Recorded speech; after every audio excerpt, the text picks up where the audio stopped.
is Safira Amadawafi and my partner Palupi Arliasca Nuraisha. We will explain about national income. What is national income atau apa sih pendapatan nasional itu? National income is all income received by all members of society or all family household in a country for a certain period of time, usually within 1 year. Jadi, pendapatan nasional merupakan seluruh pendapatan yang diterima oleh seluruh anggota masyarakat atau seluruh rumah tangga keluarga dalam suatu negara dengan kurun waktu tertentu, biasanya dalam kurun waktu 1 tahun.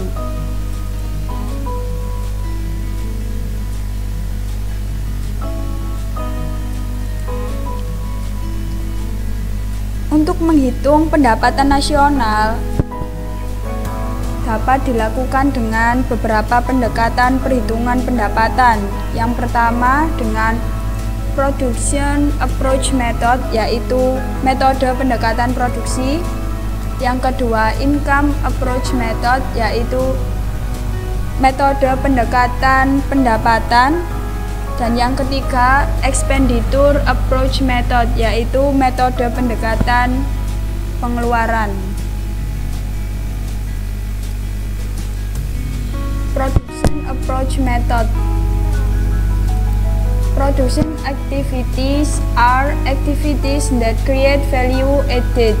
So the calculation of the production approach is only include the calculation of the added value in each sector of production. Jadi metode pendekatan produksi yaitu kegiatan produksi sendiri memiliki pengertian kegiatan yang menciptakan nilai tambah atau value added. Jadi pada perhitungan pendekatan produksi hanya mencakup perhitungan nilai tambah pada setiap sektor produksi. Dengan pendekatan ini, pendapatan nasional dihitung dengan cara menjumlahkan nilai tambah value added dari seluruh sektor produksi selama satu periode tertentu, biasanya dalam kurun waktu 1 tahun. The added value referred to here is the difference between the production value and the intermediate cost value. Jadi nilai tambah yang dimaksud di sini adalah selisih antara nilai produksi atau nilai input dengan nilai biaya antara nilai input yang terdiri atas bahan yang terlibat dalam proses produksi, termasuk bahan baku dan bahan penolong. ISIC or International Standard Industrial Classification mengklasifikasikan perekonomian Indonesia menjadi beberapa sektor atau lapangan usaha yang terbagi dalam ketiga kelompok. Di antaranya adalah di sini ada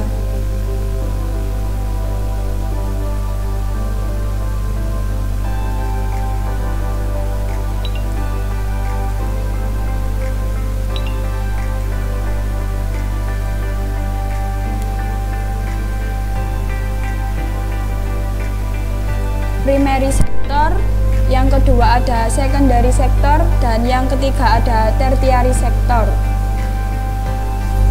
Primary sector atau yang kita sering sebut dengan sektor primer terdiri dari pertanian, peternakan, kehutanan, perikanan, pertambangan, dan juga ada penggalian. Sedangkan secondary sector terdiri dari industri, pengelolaan listrik, air, dan gas atau sektor sekunder. Dan tertiary sektor yang merupakan sektor tersier terdiri dari perdagangan, hotel, restoran, pengangkutan, komunikasi, jasa, dan lain-lain.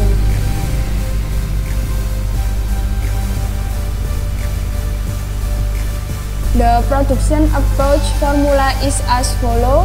Jadi untuk menghitung pendekatan produksi itu dengan cara Y sama dengan P1 dikali Q1 plus P2 dikali Q2 plus bla bla bla PN dikali QN.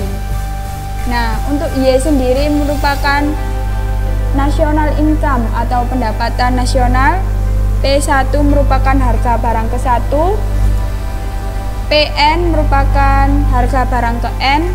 Q1 merupakan jenis barang 1 dan QN merupakan jenis barang ke N.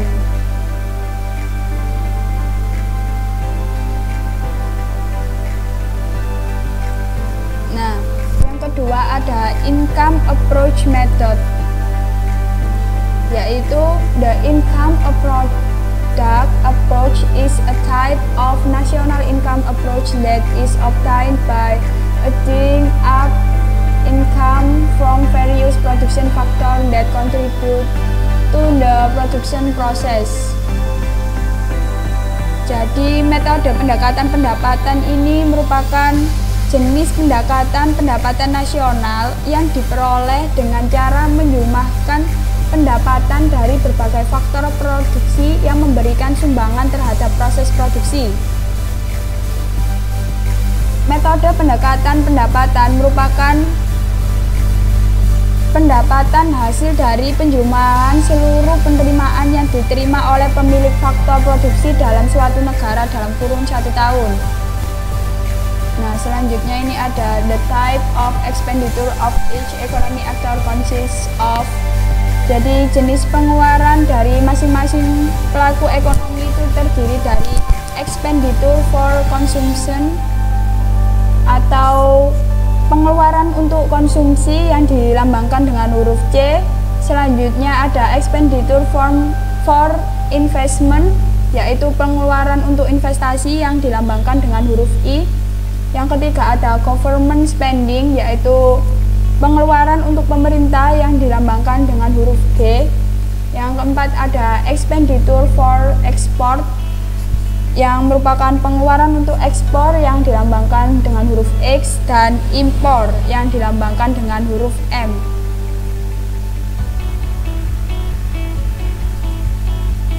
Nah, sehingga diperoleh rumus Y sama dengan C plus I plus G plus X kurangi M. Y merupakan national income atau pendapatan nasional, sedangkan C itu konsumsi, I investasi, G pengeluaran pemerintah, X itu ekspor, dan M itu impor.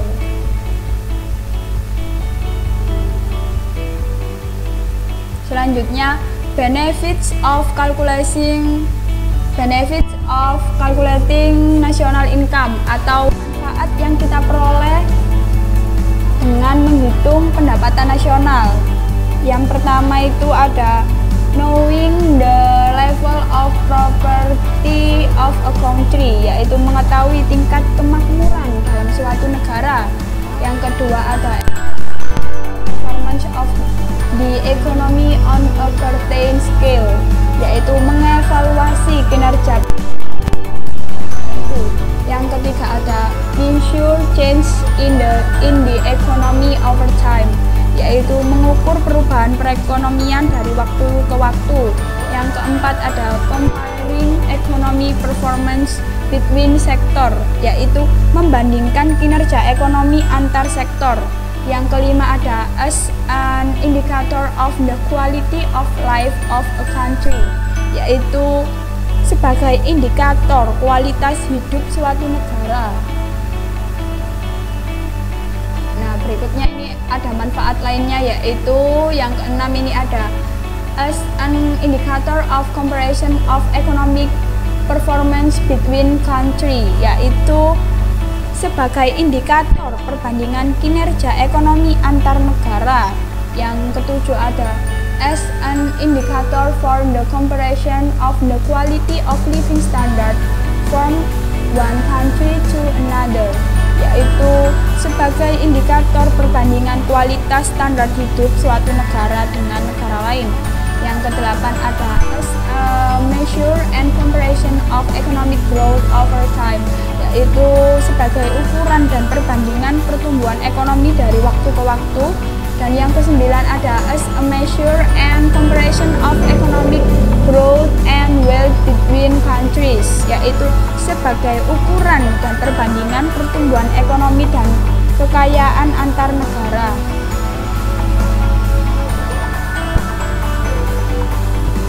Nah, selanjutnya kita akan membahas mengenai GNP atau Gross National Product. What is GNP? Apa sih GNP itu? GNP or PNB is the value of product in the form of goods and service product by residents of a country nationally for 1 year. The value of product that are calculated in GNP or PNB. Jadi GNP atau PNB itu adalah nilai produk berupa barang dan jasa yang dihasilkan oleh penduduk suatu negara secara nasional selama 1 tahun. Nilai produk yang dihitung dalam GNP atau PNB juga termasuk yang dihasilkan oleh warga negara tersebut yang dihasilkan di luar negeri. Dalam menghitung besar nilai GNP atau PNB, dapat kita tekankan melalui aspek kewarganegaraan atau nationality. Rumusnya itu ada GNP sama dengan income for Indonesian citizen in the country plus income for Indonesian citizen abroad, yaitu pendapatan WNI di dalam negeri ditambah pendapatan WNI di luar negeri.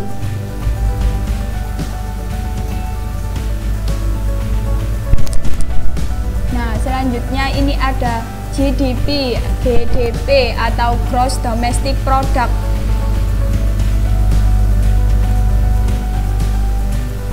Yang merupakan the number of product in the form of goods and services within the boundaries of a country. Jadi GDP atau Gross Domestic Product adalah jumlah produk yang berupa barang dan jasa yang dihasilkan oleh unit-unit produksi di dalam batas wilayah suatu negara selama setahun. Jumlah tersebut juga meliputi produk yang dihasilkan oleh perusahaan asing. Catatan yang perlu diketahui adalah wilayah melakukan kegiatan produksi tersebut masih di dalam wilayah suatu negara.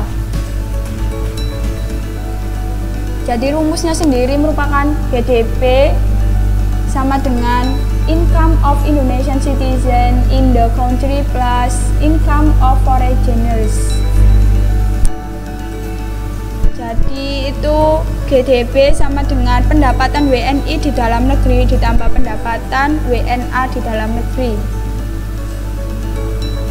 Nah, selanjutnya kita akan membahas mengenai NNP atau Net National Product,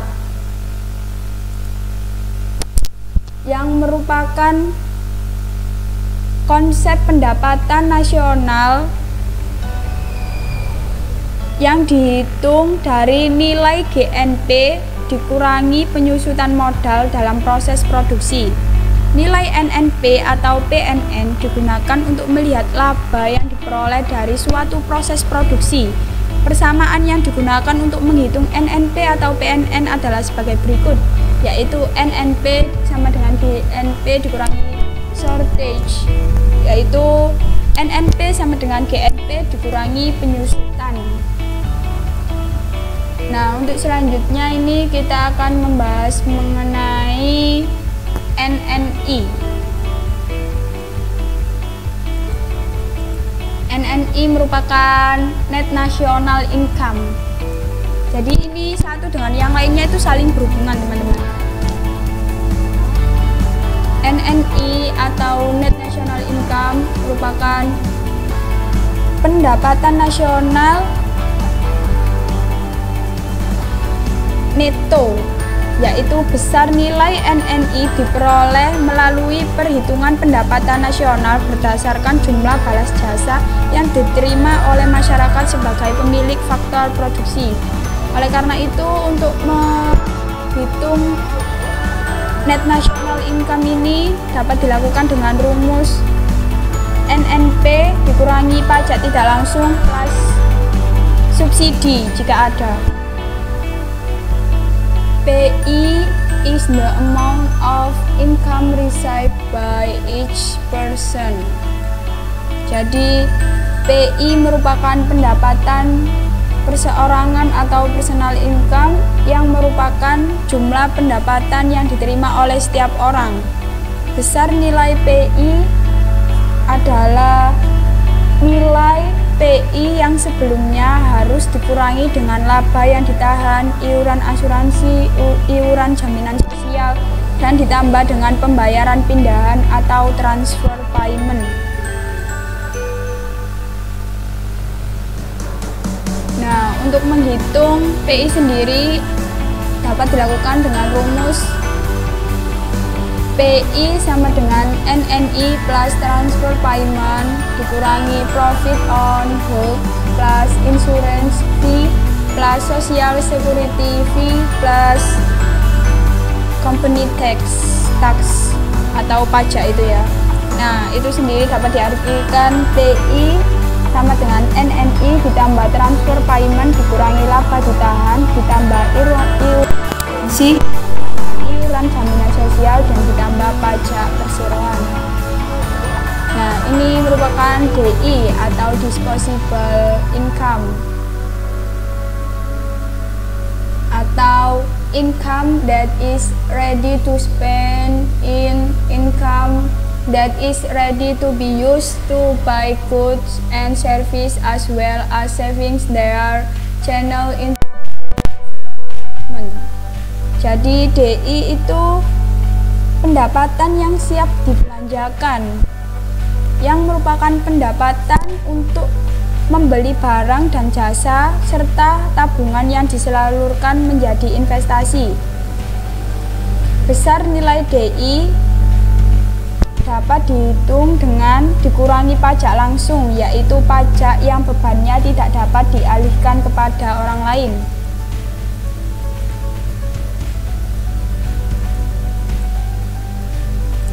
Contohnya adalah pajak pendapatan. Nah, untuk memperoleh rumus DI tadi sama dengan PI dikurangi pajak langsung.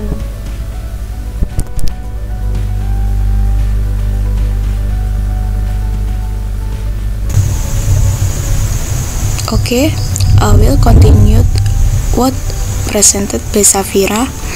Here I will explain about calculation of national income. Bagaimana sih perhitungan pendapatan nasional? Nah, ini disajikan data sebagai berikut, yaitu net domestic income in country atau NDIC itu pendapatan bersih warga negara dalam suatu negara sebesar 70 juta rupiah. Selanjutnya NFIC pendapatan warga negara asing di dalam suatu negara sebesar 10 juta rupiah. NDIA itu pendapatan warga negara di luar negeri sebesar 10 juta rupiah. Pajak tidak langsung sebesar 2 juta rupiah. Penyusutan sebesar 4 juta rupiah. Subsidi sebesar 10 juta rupiah, dana sosial 1 juta rupiah, laba ditahan 9 juta rupiah, pajak perseroan 14 juta rupiah, biaya asuransi 1.500.000 rupiah, transfer payment 3 juta rupiah, dan pajak langsung sebesar 6 juta rupiah. Nah, di sini penghitungan GDP yaitu Gross Domestic Product, rumusnya NDIC yaitu Net Domestic Income in Country ditambah Net Foreign Income in Country, sama dengan tadi sudah diketahui angkanya 70 juta rupiah ditambah 10 juta rupiah sehingga hasilnya sebesar 80 juta rupiah. Selanjutnya penghitungan pendapatan produk nasional, rumusnya yaitu Net Domestic Income in Country ditambah Net Domestic Income Abroad, atau pendapatan warga negara di dalam suatu negara ditambah pendapatan warga negara yang berada di luar negeri. Tadi sudah diketahui angkanya yaitu 70 juta rupiah ditambah 20 juta rupiah, sehingga hasilnya sebesar 90 juta rupiah. Selanjutnya, penghitungan produk nasional neto yaitu GNP atau Gross National Product dikurangi penyusutan depreciation. Sebelumnya sudah diketahui penghitungan GNP hasilnya 90 juta rupiah langsung dimasukkan, dikurangi penyusutannya 4 juta sehingga hasilnya yaitu 86 juta rupiah. Oke, next. Nah, bagaimana sih cara menghitung net national income atau pendapatan nasional neto? Nah, rumusnya itu net national product dikurangi pajak tidak langsung ditambah subsidi. Tadi kita sebelumnya sudah menghitung NNP, hasilnya 86 juta rupiah dikurangi pajak tidak langsungnya 2 juta ditambah subsidi 10 juta rupiah, sehingga hasilnya yaitu 94 juta rupiah. Oke, next, yaitu personal income atau pendapatan perseorangan. Nah, pendapatan perseorangan itu rumusnya adalah pendapatan nasional neto ditambah transfer payment dikurangi dalam kurung laba ditahan ditambah biaya asuransi ditambah pajak perseroan ditambah dana sosial. Tadi sebelumnya juga sudah kita hitung ya net national income-nya yaitu sebesar 94 juta rupiah, dan sudah diketahui juga transfer payment sebesar 3 juta rupiah.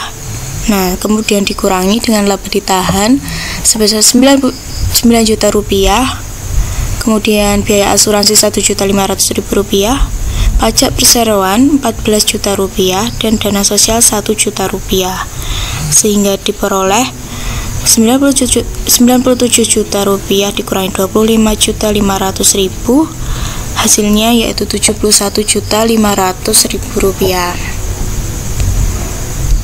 And next, for the last, yaitu disposable income atau pendapatan disposable. Rumusnya itu personal income dikurangi pajak langsung.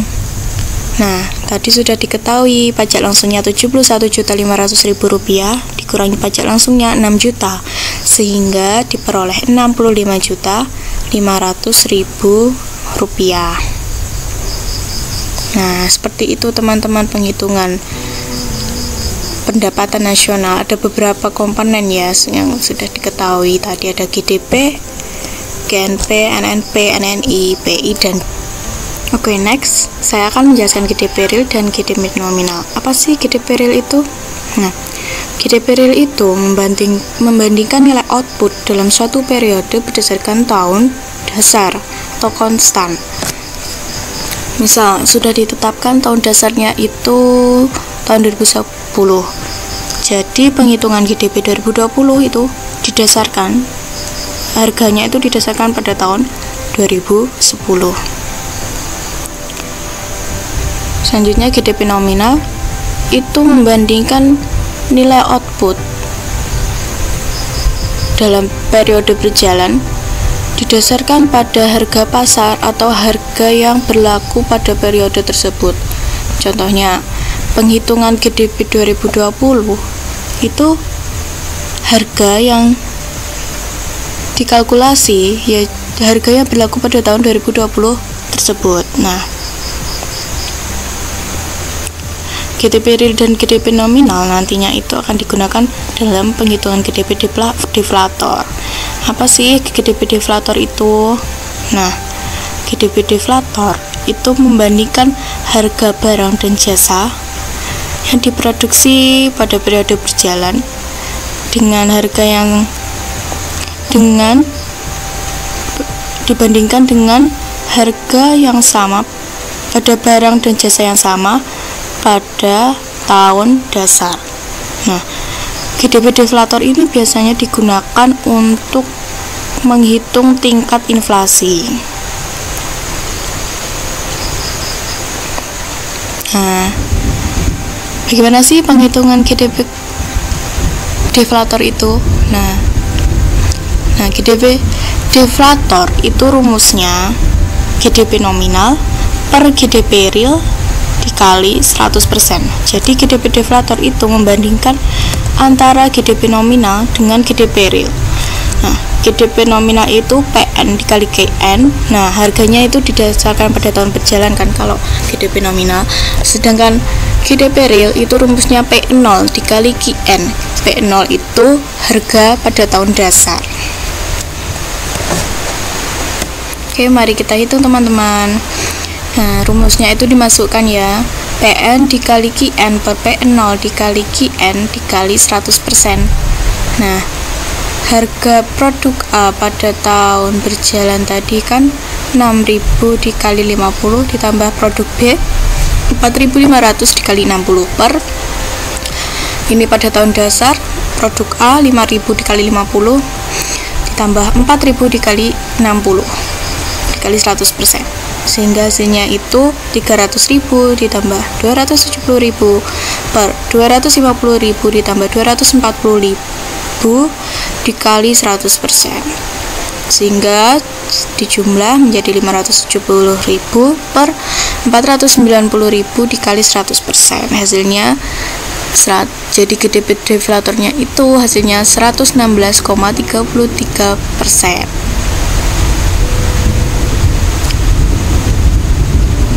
Nah, selanjutnya saya akan menjelaskan pendapatan per kapita. Apa sih pendapatan per kapita itu? Pendapatan per kapita menunjukkan rata-rata pendapatan perseorangan dalam suatu negara atau wilayah. Nah, gimana sih penghitungan pendapatan per kapita? Nah, mari kita lihat. Jadi penghitungan pendapatan per kapita ini ada dua cara ya. Menggunakan GDP dan menggunakan GNP. Rumusnya itu sama-sama dibagi dengan total population. Ya, nanti tinggal data apa yang disajikan. Jika ya data yang disajikan itu GDP, kita menggunakan GDP. Nah, jika data yang disajikan GNP ya menggunakan GNP. Kita lanjut penghitungannya. Nah, ini ada sebuah kasus di tahun 2012 jumlah GDP dalam suatu negara yaitu 400.000 juta dolar dengan total populasi sebesar 80 juta. Nah, bagaimana sih menghitung pendapatan per kapitanya? Yuk, mari kita simak sebagai berikut. Kita masukkan rumusnya. Jadi pendapatan per kapita ini tadi menggunakan rumus GDP ya. Jadi rumusnya GDP per total population. GDP-nya 400.000 juta dolar dengan total million sebesar 80 juta, sehingga diperoleh pendapatan per kapitanya yaitu 5.000 dolar. Jadi ini bisa diartikan setiap orang dalam negara A tersebut memiliki pendapatan 5.000 ya rata-ratanya setiap orang itu. Nah, selanjutnya bagaimana sih pendapatan nasional Indonesia itu? Nah, ini ada data dari katadata.co.id. Pendapatan negara pada bulan Januari sampai Mei tahun 2020 berdasarkan data dari Kemenko, penerimaan perpajakannya pada tahun 2019 itu 571,2 triliun, sedangkan pada tahun 2020 itu 526,2 triliun rupiah. Sedangkan PNBP, penerimaan negara bukan pajak, itu 2019 sebesar 158,5 triliun rupiah, dan pada tahun 2020 itu sebesar 136,9 triliun rupiah. Nah, hal ini kan mengalami penurunan karena bulan-bulan ini juga sampai sekarang kita semua kan mengalami dampak dari pandemi COVID-19 ya, sehingga semua sektor ekonomi itu sangat terdampak sekali, mengakibatkan terhambatnya kegiatan perekonomian, sehingga penerimaan negara itu menjadi turun karena penerimaan perpajakan sendiri banyak yang diberikan insentif, jadi pendapatannya berkurang seperti itu. Selanjutnya saya akan menjelaskan tentang struktur ekonomi Indonesia. Bagaimana sih struktur ekonomi Indonesia?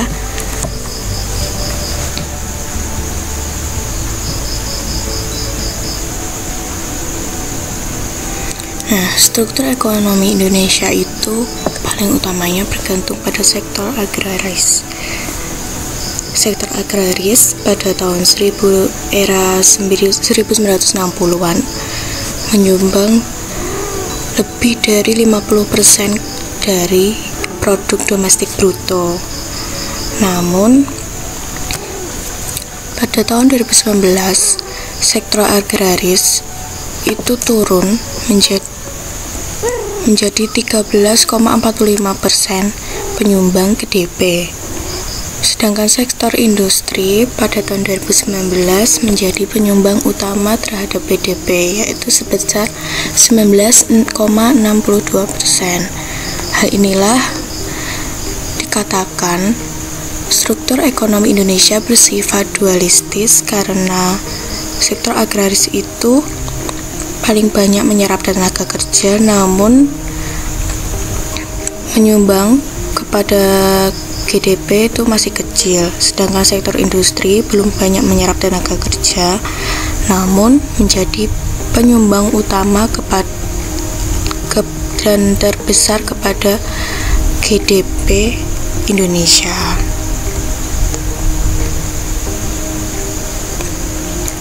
Nah, sekian yang dapat saya sampaikan.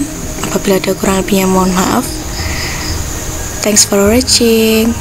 Wassalamualaikum warahmatullahi wabarakatuh.